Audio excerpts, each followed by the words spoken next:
In today's video, I'm going to teach you how to check your VAT return in Xero in just 5 minutes.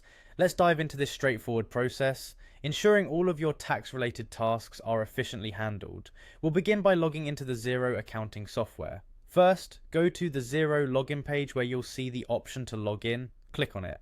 Now input your registered email and password. This is the initial step to getting into your account, and of course keeping your login credentials secure is key. Once logged in, you'll be redirected to the dashboard. This is the central hub where you can access all of Xero's features and manage your finances. From here, the next step is to click on the Accounting tab.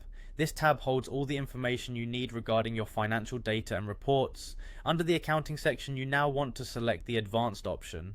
Clicking on Advanced leads you to a more detailed menu where you can manage settings and fine-tune your financial operations. There is a specific area we're interested in, so the next click will be on Financial Settings. This is where you'll check to make sure everything looks correct with your VAT details.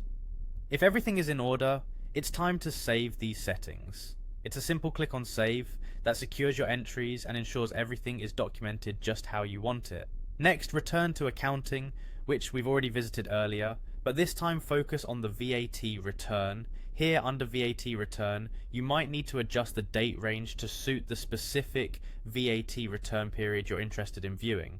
Timely adjustments in dates will align the data to match your accounting period, ensuring you're reviewing the correct figures. Once the dates are set, go ahead and click on Create. This will generate the VAT report for the selected period. Finally, this takes you to a thorough view of your VAT return. Within this view, you have the option to explore transactions by VAT box, offering you insights into the financial segments tied to each VAT category. Additionally, you can view transactions by tax rate, which lets you see how different rates are applied across your transactions. With these steps, you should now have everything you need to efficiently check and review your VAT returns using Xero. Keep in mind that accurately managing VAT returns not only ensures compliance, but also provides valuable insights into your business's fiscal health. Thanks for watching, and hopefully this guide has made the process clearer and more manageable for you. Happy accounting!